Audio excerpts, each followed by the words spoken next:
It's only partially my fault.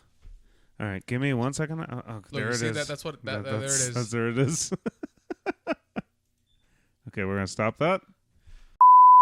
All right, we're gonna turn on this video and see if it Hopefully works. it will not stutter. Okay. All right. All right. You ready? Yeah, are you ready? I think we're ready.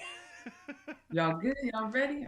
I think we're ready. I'm sorry about that. This is kind of the No, first time this has happened on our Yeah, end. literally like first. It's just been a lot of hurdles, but oh my Oh god. my god, what's going on now? All right. Jesus Christ. All right, I will stop that. God. You can't Okay. hear me Okay, we either? could hear you now, but Can you hear us now? Yes. Okay. Can you hear me? All Yeah. right. God. loud and clear. This is No, this is happening becoming again. a disaster. Oh my god. Just continue. All right. Continue. So I'm keep going to going. pause. I'm just going to stop the video on our end. I'm going to plug in this video that we're using up here. You can't see it, but I'm going to plug it in, okay? All right. So here we go. Another episode of Who Guessed. It's all staying in. It's all staying in. All of this ridiculousness. Right. Anyways, what you been up to, dude? Shit. Chilling, rolling. You know. Yeah. Packing some pre-rolls.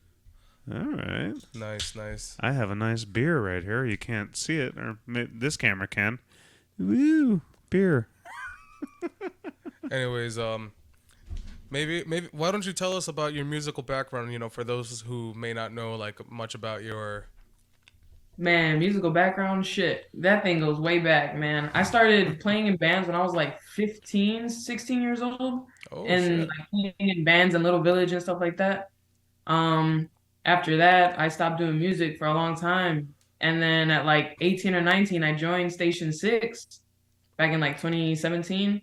Yeah. And that was for a couple years. I played lead guitar in Station 6. We have one full length, 2 EPs, and that's it. Yeah, we played like a whole bunch of, shows back in the day, and that's just how like this whole music shit started, and Nice. I was Nice, in nice. prior to Diabla, I was in a band called Fractures that I started, which I believe is still active, but I'm not sure. And then prior to Fractures, I was in Break the Cycle for less than a year. Oh Nice. wow. Yeah, you got a pretty big music history right there. Yeah. This would be the second time we hear Break the Cycle come on as well. Christian Oh. mentioned them as well when they were. I think they had Nick Ayala filling for, on drums. I think for that. I think it was the one show in WC. Yeah. Yeah, like Within Destruction. Yeah, there you go. Yeah. Yeah. How was your time in Break the Cycle, by the way? If you like to chime in on that. It was cool. I learned a lot. I learned a lot about the Chicago hardcore scene, and its community. And when I was in Break the Cycle, I went on my first tour, to New York to play the Pain of Truth EP release show. Both days were sold out. It was a 2-day thing, whole bunch of bands. Break the Cycle got on last minute.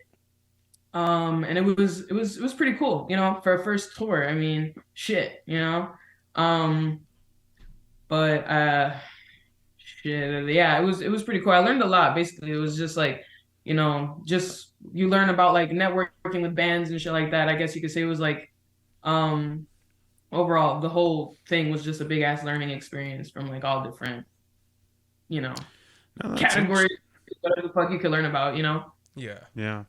Well, that's interesting. I've always been curious. I've been in music since, man, I don't know, like 2012 or something like that.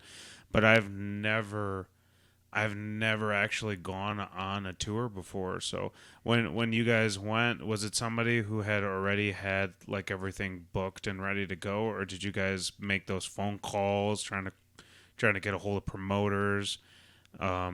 Setting up cities a long way to New York, or We tried, and we didn't play anything along the way. We Okay. so we weren't even supposed to play that show, actually. Right. Mm-hmm. So at the time, I believe it was Orlando, their current basis now, was reaching out to Pain of Truth. You know, we were telling them we were coming from Chicago. We had some gear on us, because we were planning on playing in, different states and shit like that. So, and they were like, "Oh, we had someone drop. Can you hop on the second day? Whatever the fuck, something like that." It went along the lines of something like that. We Mm-hmm. were like hyped as shit. Pain of Truth was one of those bands when it came to like doing hardcore, because I grew up on thrash and metalcore, so hardcore was just new to me that year. Right. And it was one of those first bands that just like did it. Mm-hmm. Um, so it was cool as fuck to play, with the band that did it for you, that opened up that new gateway to that genre. Right. Oh yeah, definitely. Oh, huh, that's pretty cool. Yeah, I've had a couple of those moments being in the scene for so long as you start to open up for people you actually like. Yeah, that's just, and then you get like the jitters the day of the show, and you're like, oh shit. Yeah, yeah. Yeah. Yeah. One of those moments for me. You said thrash metal. I'm a huge thrash and death metal guy myself, and Mhm. one of the I'm in love with this band. They're definitely a newer band. I don't know if you've ever heard of a Legion, if you're familiar with them, No, but I have not. I've not. yeah, they're technical death Tech metal. I death. would say tech death. A lot of melodic in there as well. And we opened up for them in Central Disorder, and Mm. I remember just being like scared as a ghost the whole day because I'm like, oh my god, like there they are, they're standing around, they're loading their Yeah. gear in, just being afraid to talk to them, just to look in their general direction. Just to clarify, Yeah. I was not in the band at the time, but I wish I was. Oh yeah, No, no. that was a good one, man. And I remember talking to the guitar player, and he asked us what time our set went on, and he's like, "Oh, I'll check you out." And I'm like, "Oh, please don't." Oh. Don't. Just being afraid. Mhm. Oh yeah, man. I know that feeling. You're like, shit, and then you're like, oh, how does shit look on social media? And you're like trying to fix shit last minute to make shit look cool or whatever the fuck. So Yeah. Yeah, I mean, I can't really fully relate to that because I haven't opened up for any like huge acts as much. Soulfly, man. Well, I mean, Soulfly, but I'm not like the biggest Soulfly fan. Even though your Yeah. best friend Dino Casares was in that. Mike Oh is my a huge God. Dino Casares fan, by the Don't way. listen to him. I'm not. No, he ain't. But I mean, I would say I sort of had the same experience when. Oh, it was like a phone call. my bad. It's all good. I kind of had the same experience when I was talking to Scott Carster from the band Fallujah. I'm not sure if you heard of them. Or Oh hell yeah, Blue's just hard as hell. yeah, so I actually got to like start a combo with him like randomly after it was the Reggie show last year. So I was just like telling him like, oh yeah, I like your new Kiesel that you have there. He's like, oh, you play guitar too? I was like, yeah, I also have a Kiesel myself. And he's like, what are the specs? And I'm literally like, Yeah, it's yeah. it's blue crackle, ebony fretboard. It doesn't Yeah. have a headstock. It doesn't have a headstock, you know. That's a nice ass guitar too. I've seen that. I've seen you with that. Yeah, it took me like 5 months to get that guitar actually. Yeah. Damn, 5 months, dude. So 5 months, and on top of that, they did not have the virtual builder that they have now. So I was just filling like basically like a white form. spreadsheet or a form online. And it's like, all right, your guitar is gonna be ready, and I'm like, I don't even know how it's gonna look like. So it was like a huge surprise when I got it. Ooh. But yeah, I was like, when I was talking to Scott, I'm just like, yeah, it's a 7 string. I've been playing for 13 years. And he's like, oh, It's very purdy. yeah, like that was pretty much it. But I was like, holy shit. Yeah. He called me his fellow Kiesel shredder, and I like immediately just choked. I'm like, oh shit. Aw. That's a Aw. nice story. Yeah, I mean, Fly. it's a nice story because I've been following those guys since like what 2011, Yeah, 2014. No, 2014 actually. My bad. Very cool. Well, obviously, it sounds like you've had experience. What are your favorite places to play here in Chicago? Cobra Lounge for sure. Oh, Cobra I Lounge. love Cobra Cobra Lounge. Lounge. I played Bottom Lounge once when I was in Station 6, and it was pretty cool. Mhm. Um, and then I really like the Fallout. I'm gonna say it. Pilsen Fallout. I DIY. love the Fallout. Oh yeah.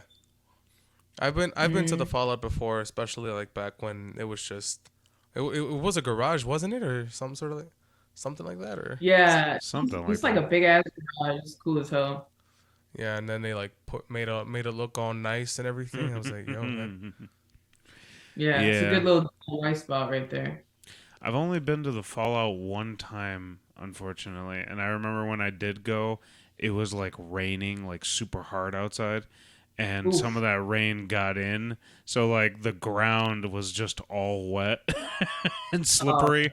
no. oh, this was before they probably remodeled it, because Yeah, that yeah. doesn't happen no more. But People were trying to mosh, and then they would just slip and fall and like on their backs and heads and stuff. holy shit. No, Kind but I of. mean, it's still a great place to be at either way. Oh yeah. Yeah, and it's real low key too. I like how like it well depends on like who's playing and shit. It could be low key. Yeah. Oh yeah. Mhm. And you were talking about Cobra Lounge. Cobra Lounge is definitely one of my favorite places of all time. It's Absolutely. it's refreshing when a venue treats you like a human being. Yeah. You know, a lot of places they won't even give you like, $15 or whatever, But Mhm. Cobra Lounge will take care of you. They give you a discount on food and all that. It's really cool. Yeah, Everywhere and the else, they'll food's just treat good. you like Cobra pack has meals. good ass food. Yeah, I love their food. I love their little. They got like a little thing of mac and cheese that I Oh, always that's get. the one. That's actually Yeah, what I ordered. That and the fries, and I get a Rain and Blood drink on the side. nice. Oh, nice. That's my wife's favorite. She loves the Rain and Blood. Uh, Hmm. yeah, they also have awesome beer. Obviously, they brew Oh their yeah. own beer.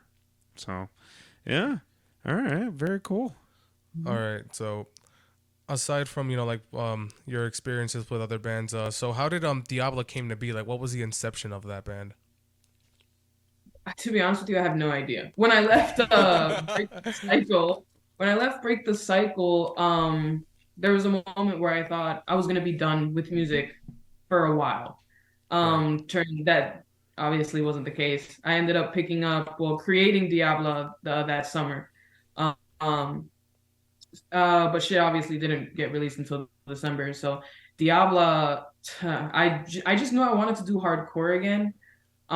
Because I was working a janitorial job at a warehouse, and I was listening to the Hold My Own demo, and I was just like, shit, this is good, and shit, I kind of like hardcore, so let me just do my own thing. You know, Right. it was supposed to be an internet project, um, but now it's a full band and shit, and I wasn't even planning on doing an EP. I just wrote the EP and mixed and mastered it and recorded it all in a week. So I Oh, nice. mean, yeah, it kind of just the whole point of Diablo like just came out of nowhere, honestly. I just one band just kind of sparked all of these ideas, on top of a couple other ones as I started creating music and stuff like that. Um, but for the most part, I was just mopping away and I'm like, shit, I have this idea, let me run with it. Nice, nice, dude. Yeah, I mean, I gotta say the EP did came out really nice. I actually gave it a listen like a couple times, sometime this year or maybe late last year. Oh, Yeah, I nice. mean, it made me want to spin kick Mike right here. Oh shit, thanks, man. What are your influences in terms of the sound of your band? Like what do you bring to the table, so to Uh, speak? So when I was writing the EP with Gooms, plays guitar in the band currently, I we were thinking of like punk, like a mix of punk and beat down and like Right. whatever different slices of the ham there is in hardcore, Yeah. There's a whole bunch of elements in hardcore. You can go from punk to beat down with a little bit of deathcore and shit. And we were like, oh, let's just rock with the punk and the classic hardcore and a bit of like groove and stuff. And rap hardcore. Man, I love rap hardcore. That shit's hard as hell. Right. So, Gooms wrote a couple of riffs and, I laid them down in the song Poison that's on the EP. But the rest of the EP I wrote myself. Um, and I was listening to bands like Constraint, who I'm currently wearing right now. Oh, nice. Hold On, a couple of Chicago local bands, and I was just coming up with things out my ass, high as shit, if I'm being completely honest with you, man. Yeah. Very cool. Mhm. You were baked when you were. Hey, Yeah, absolutely. hey, whatever works for people, you know. Yeah, man. It's my creative spark, I guess you could say. Oh yeah, I mean, there's plenty of examples of that throughout history. Jimi Hendrix, I don't think there was a moment where he wasn't high. I mean, Mhm. Dave Mustaine back when he used to get high and write music. Yeah, before Jesus took him. Oh my. Yeah. Hey, that's a whole arc right there. Yeah. Obviously we stepped a little bit ahead. Would you like to name all of your bandmates and their roles and whatnot? Yeah, hell yeah, man. So I sing, right? I Mm-hmm. scream a little bit. Sing, scream, whatever. Angry, angry yelling. Angry yelling. Angry yelling. Gooms does guitar. I brought on board Mikey Diaz from Trey 5. He is also on guitar. I I know brought, him. yeah, Mikey Diaz, that's that guy. Then I brought on Adrian Cansor, who has a solo project called King Vane. Oh, Mm-hmm. okay. And the most recent member that joined is Rodrigo. He is the drummer in Cannibal Abortion. Rodrigo Garcia, right? Correct. Yeah, I go way back with that guy. Very cool. Yeah, I just brought him on board. Mikey, brought Diabla to him and was like, bro, like just vibe with us and see how you feel. And now he's on board, man. So Yeah, he Mike was in a band. I forgot what it was called. It didn't work out. Who do you bad know? No, not really. Do you know what I'm talking about? I'm trying to bad remember. blood? Bad Blood. That's Oh, what it okay, there was. you go, Bad Blood. I remember being like, "Wow, these guys sound awesome," and just like that, just gone in a That's how I second. met him. He was in bad. I met him in Bad Blood. Yeah. And I was like, "God damn it! I didn't even get a chance to see them," and then that was that. And it's good to see that he's in another project. You know, Yeah. he's a good guitar player. It's all going Oh full yeah. circle now. Great. Yeah, Oh yeah. and he's a cool guy too, which is good. Yeah. They're all great. All of them are great dudes, and I'm glad I got them all on my team. Because they all bring something different to the table. No, You yeah, know. that's always good. Anyone that brings something different, is always the best. Yeah, Oh yeah. and that's cool. Now that I think about it, you guys recently did a new photo shoot, correct? Correct. Yes, Right we in did. front of the rock spot. Yeah. Hell I, yeah. Right. Rockspot has so many good little spots. yeah, I noticed immediately the front of that building. I'm like, oh, that's the rock That's the spot. rock spot. Yeah. Yeah, we in Vicious Attack for the longest time we were at the rock spot, and Mhm. we have shared so much space with like a lot of awesome Chicago musicians here, and it's good, just walking down the hall, and just be like, hey, what's up, man? You see a whole bunch of people in that, man, of all different genres in the rock Yeah, spot. Which is a crazy. lot of talent, a lot of Oh yeah. talent, Oh yeah. and of course our guy Dan Klein at the end of the hallway recording people. Dan Klein. He Mhm. recorded our album Declaration of War. Oh, so that's Cool. the guy who was behind the whole thing? I didn't Yeah, know yeah, that. yeah. He was also at the show at Reggie's. He watched us. I didn't introduce you? No, you never Oh, did. jeez. Okay, well. Oh, that's besides the point. Yeah, good manners, Mike. All right. Speaking of so when you mentioned internet project, like, did you mean like something along the lines like, I guess I would say, because Slice the Cake was sort of like that, or they were that Mm. type of band as well. They were more Yeah. like an internet band, and then they kind of became an actual band, and then they broke Yeah. up twice. Twice. Yeah, twice. Yeah, 'cause you never heard of Slice the Cake, Mike, or I have not, no. they're like they're more of like a progressive like deathcore band or tech death band. Wouldn't you Yeah. say, Anna? I Yeah, like call I think they were like gent deathcore, or I don't know, like some weird ass mix of the some both. weird as mix of both. But like the reason Mhm. I like discovered them was back in like 2016. They released Odyssey to the West, Okay. or two members were releasing it despite the others not wanting to. So they kind of Ooh. like stabbed each other in the back apparently, and then they broke Uh, up. And then they announced they were returning, and then as of like this year, they're like, "Yeah, guys, we're breaking up again." I'm like, "Huh?" Jeez. That's ridiculous. Despite them promising us a new album, and I'm like, "Oh, so," but I think we're still getting it regardless. Oh, Mm. wow.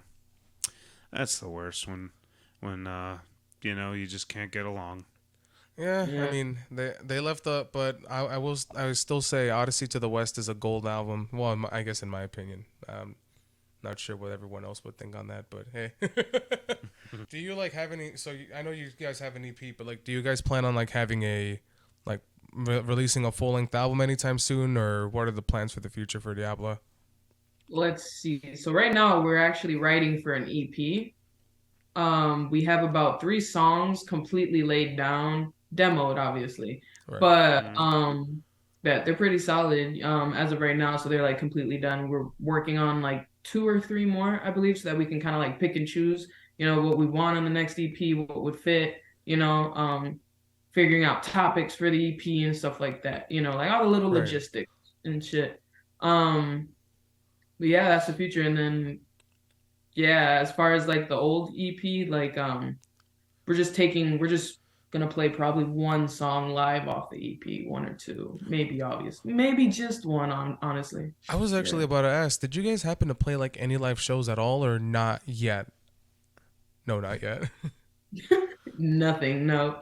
We've been getting, show offers and stuff like that, but we're kind of like waiting to see like waiting till like the summertime and to kind of build like a longer set list or Right. like a more filling set list because if we just go in there with like 3 songs that are like a minute or so long each, it's just kind of like, you know, kind of want to feel that. Yeah. What would you say about like half an hour? If you could build 30 minutes, that'd be pretty solid. Yeah, just like I think as of right now we're probably at like the 15-minute mark ish, but Oh, um okay. So it's yeah. still very, very fresh. Yeah, Diablo's really really fresh, like, Hmm. you know, yeah, for the most part. So Okay. actually, what like brought you the idea of calling it the name Diablo? Like, is there like any concept behind that, or? The concept behind Diabla is basically like do what the fuck you want. Right. Kind of like not giving a shit what other people think.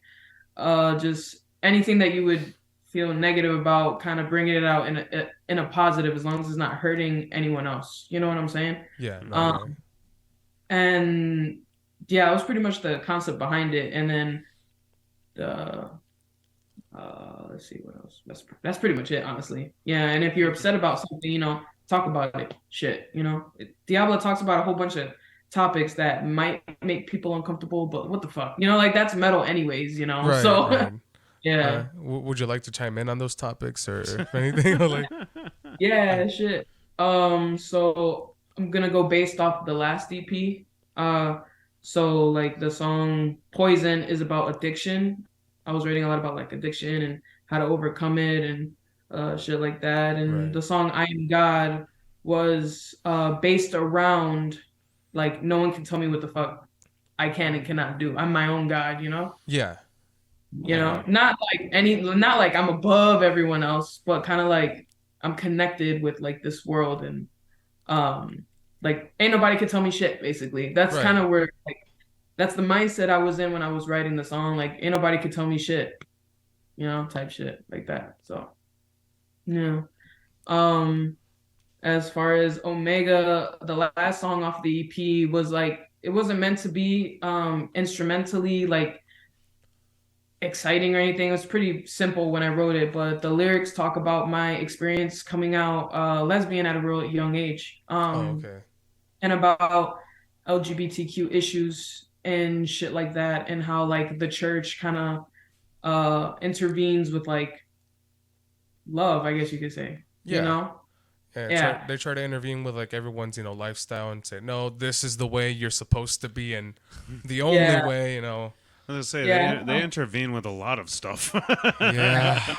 Yeah. And Yeah. I it's just have. like separation, like, one thing can't rule everybody else's life. And, growing up, I had this weird ass conflict with religion, obviously, coming out young, and everyone's like, oh, you're like going to hell and shit. And then I'm like, what the fuck, bro? Like, I mean, yeah. so I mean, I would say in a way you're not alone because I also have a very badass history with religion. I guess like coming, well, once I started listening to heavier music, I had like people in my family that are like, "Why is he listening to that? He's going to hell and all this other shit."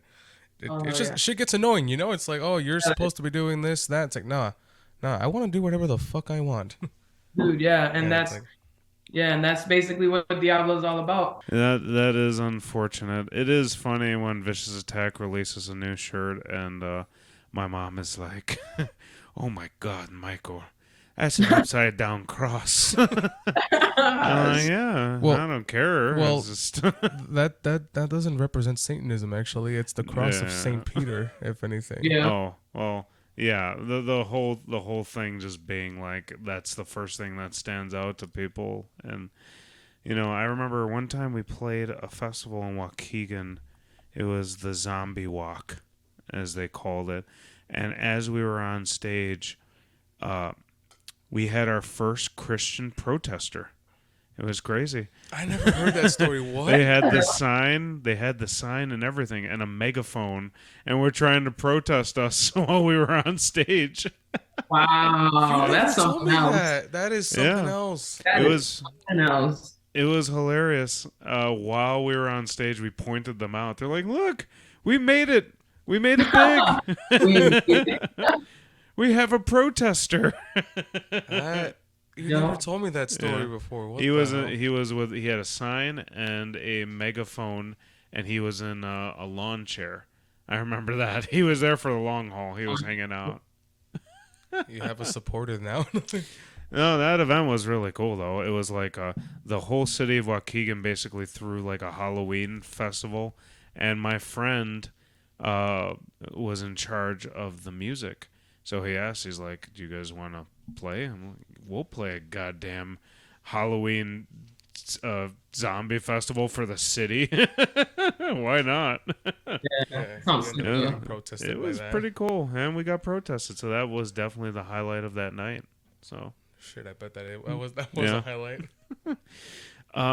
So when you guys are going to go into the studio to record, Mm. did you guys have anybody in mind that you were thinking of to record this with?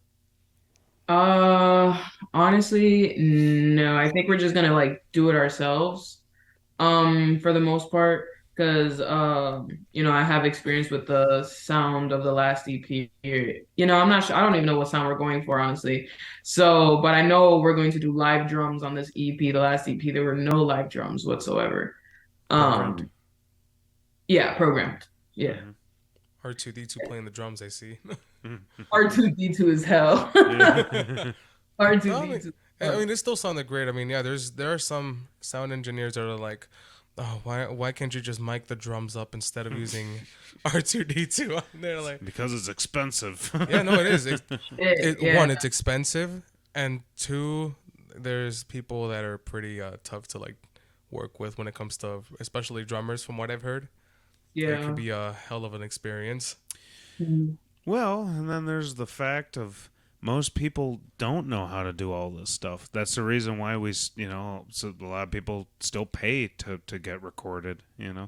I feel now in 2023 is like kind of the age of the musician where if you have a computer, if you have a Focusrite or whatever kind of, interface, you can record yourself, and you can even get some pretty awesome drums now. Like Superior Drummer has some awesome like drum, stuff. There's Steven Slate drums as well. Oh, there's so many different things that you could get. So it's like, you know, even the normal bedroom player can make something awesome.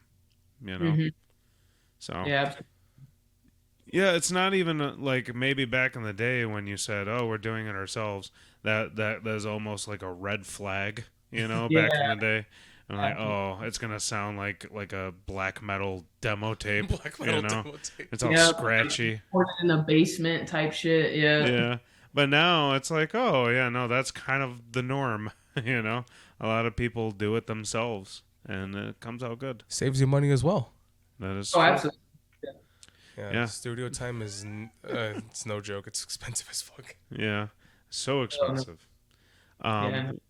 With writing all these new songs, how is the writing process for the band? Is it usually like, oh, I've got these riffs, I've got this like, I'll tell you how we do it. It's typically, we the guitar players will have the song done and like, here you go, throw your stuff on it. how does it work with you guys? Is it like a really a group effort? Is it given to you like the song, and you kind of just mess around with some concepts, or? Well, as a writing this new EP and stuff like that, it's usually like, you got a riff over here, you got a riff over there that you should have used for that song, but now you're gonna bring it over here, and you just kind of like make things just sound right. Hardcore is very, very easy to write compared to doing like metalcore or. You Mm. know. Um, it's usually like the same riff in different sections. You could do like triplets for that riff, and then the next you're just like dun dun dun. Like Yeah. it's the Yeah, play the same shit. same riff only slower. Yeah, Yeah, yeah. slower for like the rest of the song for the last minute. But it's a group effort. We'd be like, fuck, that shit sounds good, or fuck, that shit sounds good. And then we're like, nah, fuck that. Uh, and it's Vetoed. and Yeah, and it's pretty cool because I've never done something where it's a full group effort. In my last projects, it would be like one person would just write a song. When I was in Station 6, me and Cello like would sit there for hours and just shred. Um, so it was really more me and Cello in Station 6. But yeah, for Diabla, it's like a group effort. Even if somebody brings in a riff from somewhere else, we're all gonna fuck with it in the studio together. Yeah. Yeah. All So right. it's pretty cool. It's an interesting experience, and I like to just, because all I do is just yell on the damn track. I really just let them just, you know, I watch their brains work, and that's like the coolest thing, seeing other people work together, and people who've never worked together before on top of that. No, yeah, So it's most definitely. cool. I'm Yeah, also a group worker. yeah. It's cool to see everyone's brains like just melt together to create a piece of music or a piece of anything. Yeah, So because I mean, usually when I write, like I would always like someone else's input, or like, hey, what can you add to this? I don't want to just have it, be me doing all the writing, because it kind of just like, I guess I have moments where I'm like writing a song, but then there's that one part. It's like, oh, I don't know if this is gonna be good or not. So I rather have someone else also like maybe write something that they want to add, and just keep going on from there as well. yeah, hell yeah, dude. Yeah, that's very interesting. I could say that I don't really have a lot of that experience. It's been mostly like I said, we bring a song mostly completed, and we bring it to the table, and it's like throw lyrics on it, Yeah, throw drums on it. We want the yeah, drums to sound ticka ticka ticka Yeah, yeah. ticka. Do this. yeah, yeah. Exactly. But I guess the closest experience I have to that is working with Brian over here. We do. If you've ever watched an episode, we start every episode with the riff challenge, and we'll Yeah. yeah you'll like this one when this one premieres. You'll like the one in front of this one, but I'll be like, all right, do you want to write it this month or should I? And then we'll pass it over. I'm like, all right, you add the harmonies and the solo, and it's kind of like a bounce back and forth. Yeah, and I mean, it does kind of get tough a little bit at times because I guess well, I'm a little too hard on myself when it comes to soloing. It's like, okay, now I'm starting to feel like I'm literally sounding the same every single like riff challenge. It's like, this sounds so similar. It's like I'm doing. I'm like I've done this before already. This is shred salad all over again. I'm like I Yeah. want something new or like learn a lot of other things because like I also like most of my free time I aside from like practicing songs or writing the riff challenges I like try spending my time learning scales and I guess breaking my fingers even more than Yeah, I've never just done that.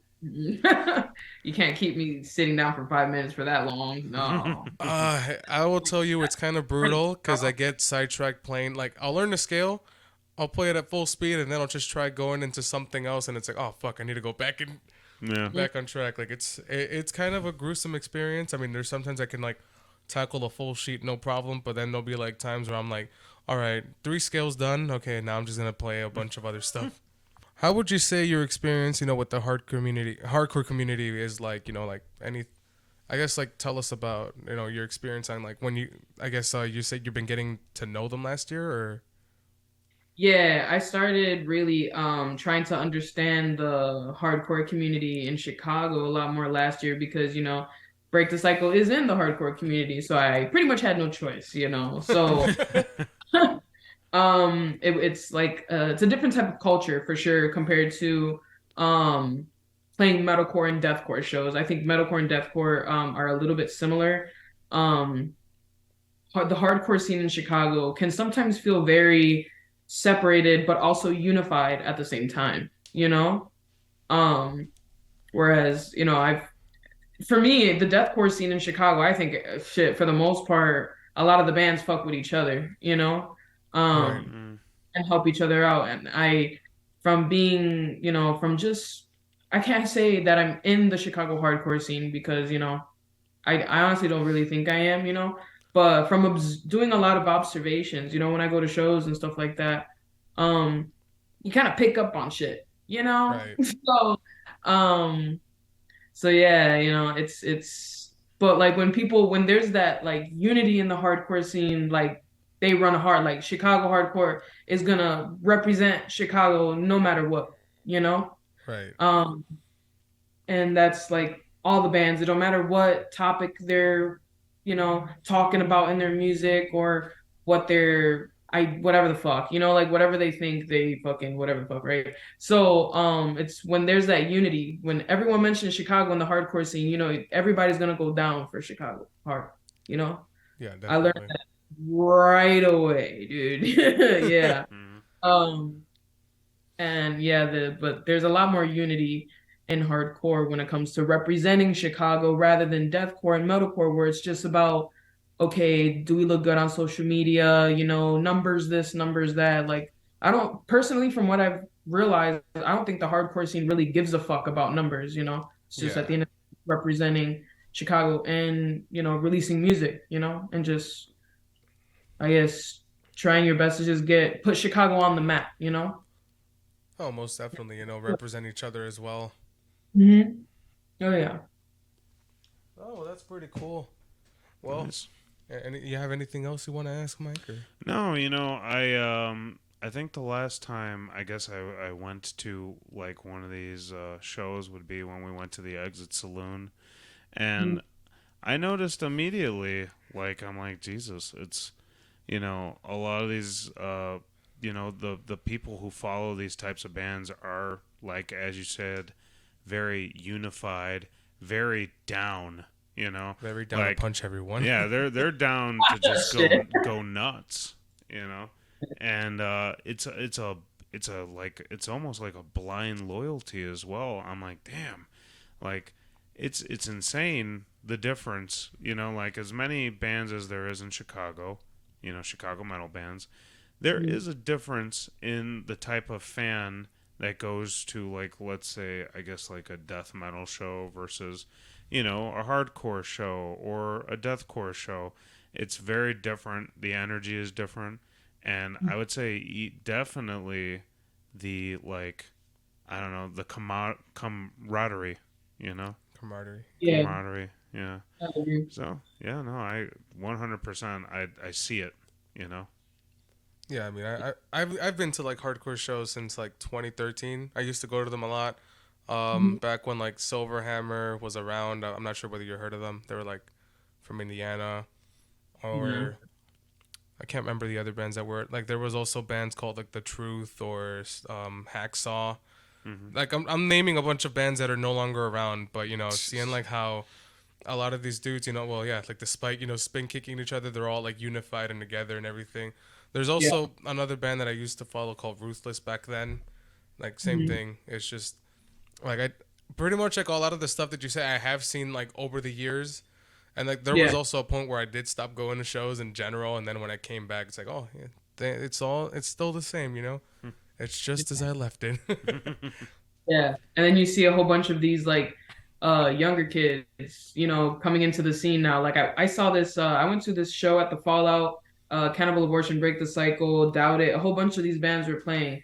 And I noticed there's a lot of these young kids, and I'm just like, damn, how old am I, bro? Because you can see the environment just changing in these kids, that I've never seen at like Cobra or something. in this like little underground spot, and I'm just like, oh shit. So there's this next generation kind of like popping up little by little, you know? Mm. Yeah, definitely. Kind of has you wondering, where things are gonna go from here. Yep, 100%, 100%. Yeah. All right. Well, I want to thank you very much for coming on. I'm sorry about the technical issues. Yeah, it's been Yeah, it's that it's this gonna. is a new thing. This is the first time this has ever happened. So I have some exploring to do on my computer after all this is done. But I'm very happy to have you. This was great. Yeah, definitely. It was Yeah. awesome. You know, Where could we find you actually? Like, where yes, could we find your band as well? plug all of it. Plug all your social Uh, medias. Everything. Diabla Hardcore, Diabla HC on Instagram, Diabla on Facebook. We got Spotify, Apple Music, pan fucking anything you can think of. YouTube Music. We don't have a YouTube channel yet, but YouTube Music is about the best right now. Right. But yeah, all social media platforms except Pornhub and Twitter. For I didn't hear you say no OnlyFans. Woo! I always fuck Oh, around and I always fuck around and put an OnlyFans like link, and then you Yeah, click on it, and it's Diabla shit, and I'm just like, gotcha. yeah. call it only Dude. fists. Oh my Yeah. god. I've always wanted to do that, like start an OnlyFans, but just have like video tutorials and how to play like specific riffs from I mean, our I songs. think that was the purpose of fans in the first place, like Yeah. teaching Yeah. exclusive videos, but instead it ended up being Yeah, look at this. Like, whoa. instead it ended up being a lot of spicy content that could make people Yeah. a lot of money. Very spicy. Well, thank you very much for for your time. We really appreciate it. Everyone, make sure you support Diablo. Check them out. Check out their EP. Fuck yeah, appreciate you guys, man. For real. Follow them on all of this stuff, guys. Definitely. Spin kick everyone to their music as well. Yeah. All right. Alrighty then. You have a good night. Have a good night, dude. All right, see you guys. We'll see you.